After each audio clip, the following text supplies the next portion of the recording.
ఈరోజు మీరు ఏం చేసినా చెయ్యకపోయినా సరే ఖచ్చితంగా ఈ ఒక్కటి ప్రతి ఒక్కరూ తినాల్సిందే. ఇది తినకపోతే జన్మల దరిద్రం చుట్టుకుంటుంది.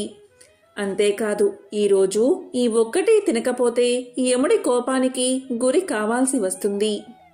యముడు కష్టాల పాలు చేస్తాడని, అపమృత్యు దోషాలు తగులుతాయని కనుమ రోజు ప్రతి ఒక్కరూ దీన్ని తప్పకుండా తినాలి. మరి కనుమ పండుగ రోజు తప్పకుండా ఏం తినాలో ఇప్పుడు ఈ వీడియోలో తెలుసుకుందాం. హిందువులు పెద్ద పండుగగా జరుపుకునే మకర సంక్రాంతి పండుగ. భోగి, మకర సంక్రాంతి, కనుమ, ముక్కనుమ ఇలా 4 రోజుల పండుగగా జరుపుకుంటూ ఉంటాం.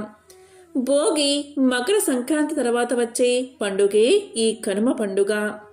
ఇది వేదకాలం నుంచి ఉన్న పర్వదినం. కనుమ రోజు ఏం చేస్తే జాతక దోషాలు, గ్రహ దోషాలు తొలగించుకోవచ్చో, సంవత్సరం మొత్తం లక్ష్మీ కటాక్షం ఎలా పొందాలో ఇప్పుడు తెలుసుకుందాం. కనుమ పర్వదినం అంటేనే పశువులను, పక్షులను పూజించే పండుగ. కనుమ రోజు ఎవరైనా సరే గోమాతను పూజిస్తే, ఎద్దును పూజిస్తే జాతక దోషాలు తొలగిపోతాయి. మనం కోరుకునే ధర్మబద్ధమైన కోరికలు తప్పకుండా నెరవేరతాయి. కనుమ రోజు ఎవరైనా సరే గోమాతకు అరటి పండు గాని, తోటకూర గాని ఆహారంగా తినిపించండి. ఇలా తినిపిస్తే చాలు, సకల దేవతల అనుగ్రహం మీకు కలుగుతుంది. ఎందుకంటే గోమాత సాక్షాత్తు సర్వదేవతా స్వరూపం. కాబట్టి గోమాతకు ఇవి తినిపిస్తే చాలు, అఖండ ఐశ్వర్యాన్ని పొందవచ్చు. అదేవిధంగా కనుమ పండుగ రోజు ఎద్దుకు నమస్కారం చేసుకుని ఎద్దు చుట్టూ 3 ప్రదక్షిణలు చేయండి. ఇలా చేస్తే కోరికలు నెరవేరతాయి. మానసిక అశాంతి ఎక్కువగా ఉన్నవారు మానసిక ప్రశాంతత కలగాలి అంటే, కుటుంబ కలహాలు తొలగిపోవాలి అంటే, సంవత్సరమంతా బాగా కలిసి రావాలి అంటే కనుమ రోజు ఇంటి ముందు భాగంలో వడ్ల కుచ్చులను అంటే వరి కంకులను ఇంటి ముందు భాగంలో వేలాడదీయండి. ఇలా వేలాడదీశాక పక్షులు వచ్చి ఆ వడ్లు తింటే మీకున్న జాతక దోషాలు తొలగిపోతాయి. అలాగే దేవాలయంలో స్తంభాల దగ్గర ఇలా వరి కంకులు తగిలించినట్లయితే వాటిని పక్షులు తినడం వల్ల మీకున్న జాతక దోషాలు, గ్రహ దోషాలు తొలగిపోతాయి. అదేవిధంగా ఈరోజు పక్షులకు గింజలను ఆహారంగా వేసినా కూడా మానసిక ప్రశాంతత కలుగుతుంది. జాతక దోషాలు తొలగిపోతాయి. ఇక అనారోగ్య సమస్యలు తొలగించుకోవాలి అంటే కనుమ పండుగ రోజు ఒక ప్రత్యేకమైన విధి విధానాన్ని పాటించాలి.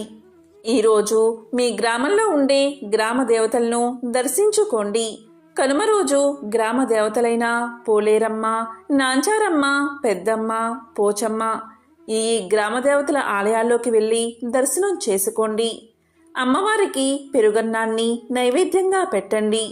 కనుమ పండుగ రోజు గ్రామ దేవతకు పెరుగన్నాన్ని నైవేద్యంగా పెడితే ఇంట్లో అందరి కుటుంబ సభ్యులకు అనారోగ్య సమస్యలు ఉండవు.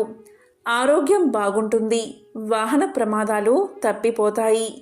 ఈరోజు ఇంట్లో గోమాత చిత్రపటం ఉంటే ఇంట్లో పూజాగదిలో గోమాత చిత్రపటం కానీ, లేకపోతే చిన్ని విగ్రహాన్ని కానీ పెట్టుకుని పువ్వులతో అందంగా అలంకరించి ఆవు నెయ్యితో దీపారాధన చేయండి. గోమాతకు తెల్లటి పువ్వులతో అందంగా అలంకరించండి. తరువాత ఒక్క నమస్కారం చేసుకోండి. అదేవిధంగా తీపి పదార్థాన్ని నైవేద్యంగా పెట్టండి. దాన్ని ప్రసాదంగా స్వీకరించండి.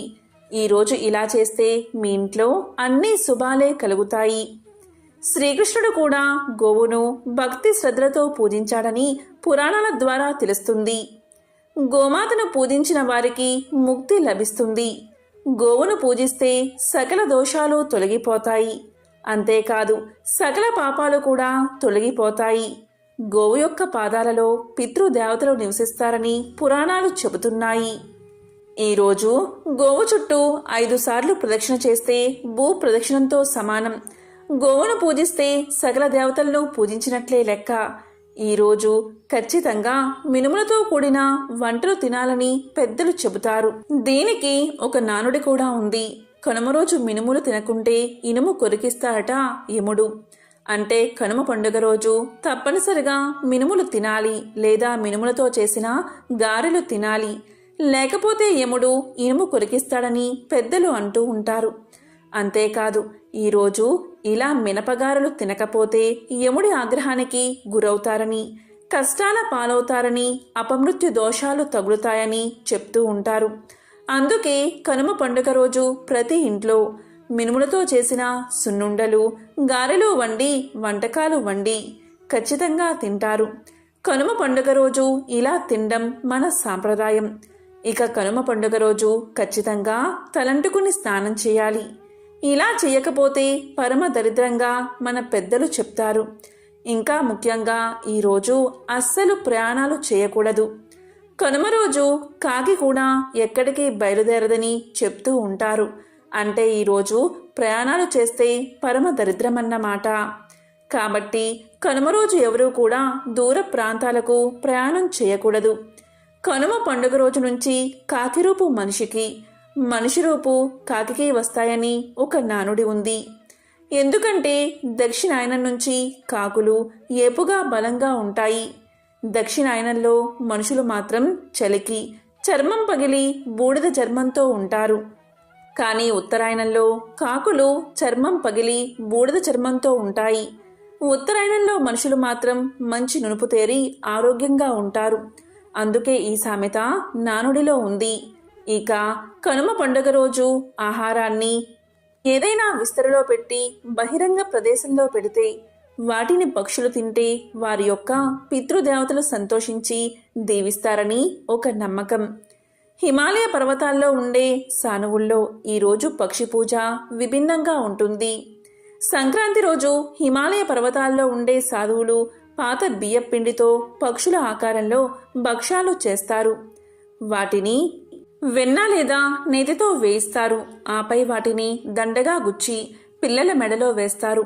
ఉత్తరైన పుణ్యకాలంలో పిల్లల ఆరోగ్య భాగ్యానికి వాటిని రక్షారేకులుగా భావిస్తారు. ఇక తర్వాత రోజు అంటే కనుమ పండుగ రోజు వాటిని తీసేసి కాకులకు, ఇతర పక్షులకు ఆహారంగా వేస్తారు.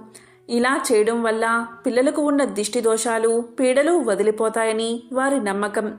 కాబట్టి కనుమ పండుగ రోజు ఇలాంటి విధి విధానాలు పాటించి అష్ట ఐశ్వర్యాలను, భోగ భాగ్యాలను ప్రతి ఒక్కరూ పొందండి.